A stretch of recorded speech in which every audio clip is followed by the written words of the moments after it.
Perang melawan virus corona masih berlanjut. Sampai video ini dibuat, jumlahnya udah naik sampai segini banyaknya.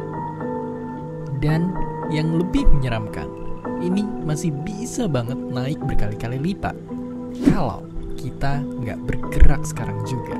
Jadi yang menjadi pertanyaan besar adalah, akan secepat apakah penyebaran virus corona di Indonesia?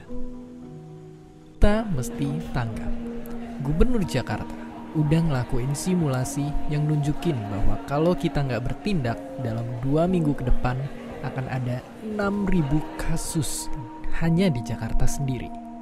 Bayangkan itu baru Jakarta, belum se-Indonesia. Jangan sampai kita kayak negara lain yang juga sekarang kewalahan ngadepin pandemi ini. Jadi dalam keadaan kayak gini, apa yang mesti kita lakukan?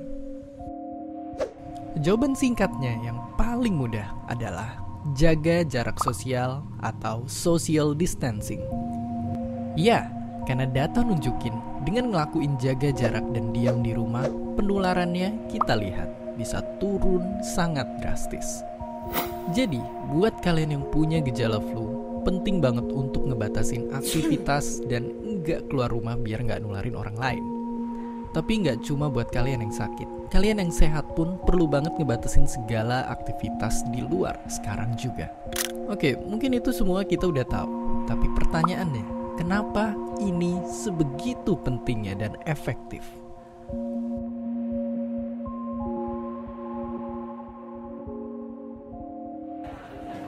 Jawabannya, karena virus corona punya jurus hebat yang bisa bikin dia sembunyi di tubuh orang yang sehat. Yang mengerikannya adalah bisa aja kita sebenarnya udah ketularan, tapi kita nggak ngerasa sakit karena imun tubuh kita kuat. Tapi kenyataannya, begitu kita kontak sama orang yang daya tahan tubuhnya lagi turun, kita bisa nularin virusnya ke mereka. Biar gampang kebayang, lihat ilustrasi ini. Bayangin ini pergerakan orang-orang di luar sana. Coba untuk sementara kita bayangin kalau virus corona ini tiap kena orang baru akan langsung nular. Ya, terlihat mengerikan. Tapi meskipun begitu, kabar baiknya kalau kita udah sembuh dari suatu virus, kita jadi lebih kebal dari mereka. Jadi kemungkinannya ketularan lagi itu sebenarnya kecil banget. Tapi yang mesti kita waspadain kalau kita nggak ngebatasin aktivitas dan kontak fisik, dalam waktu cepet banget bakalan ada banyak orang yang langsung tertular. Beda ceritanya kalau hampir semua orang memutuskan untuk ngelakuin social distancing dan ngebatasin aktivitas dengan diam di rumah aja, laju penularannya bisa jauh kita perlambat seperti yang terlihat sekarang. Tapi ya, tadi semua itu cuma simulasi. Aslinya, virus corona bisa nyebabin jatuhnya korban jiwa. Banyak orang yang mungkin bukannya sembuh, malah meninggal. Jangan sampai kita terlambat dan bikin banyak orang terdampar di UGD tanpa dapat pelayanan atau fasilitas karena jumlahnya terbatas.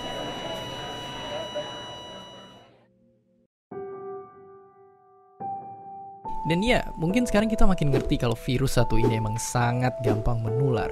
Tapi, walaupun begitu, kita masih harus tetap berusaha dan optimis di kondisi sekarang ini. Karena kalau mau dibandingin, manusia pernah ngalamin wabah yang jauh lebih buruk.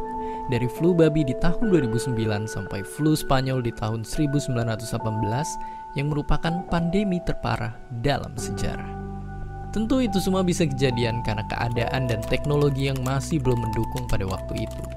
Tapi dengan teknologi kesehatan modern yang kita milikin, kerjasama antara negara yang makin erat, serta dengan bantuan para pahlawan-pahlawan kita ini, semoga kita semua bisa segera keluar dari pandemi ini. Saat semua orang bertanya apa yang mesti kita lakukan, yang perlu kita ingat, tetaplah menjadi baik di saat krisis sekalipun. Belilah barang-barang secukupnya. Beri lebih untuk mereka yang masih harus bekerja di luar sana. Tetap tenang dan berkepala dingin di sosial media. Jaga diri dan jaga orang-orang terdekat kita. Dan jangan lupa berikan apresiasi sebesar-besarnya kepada mereka. Orang-orang yang berada di barisan terdepan, bekerja tanpa pamrih untuk nyelamatin kita semua. Dan seperti biasa, terima kasih.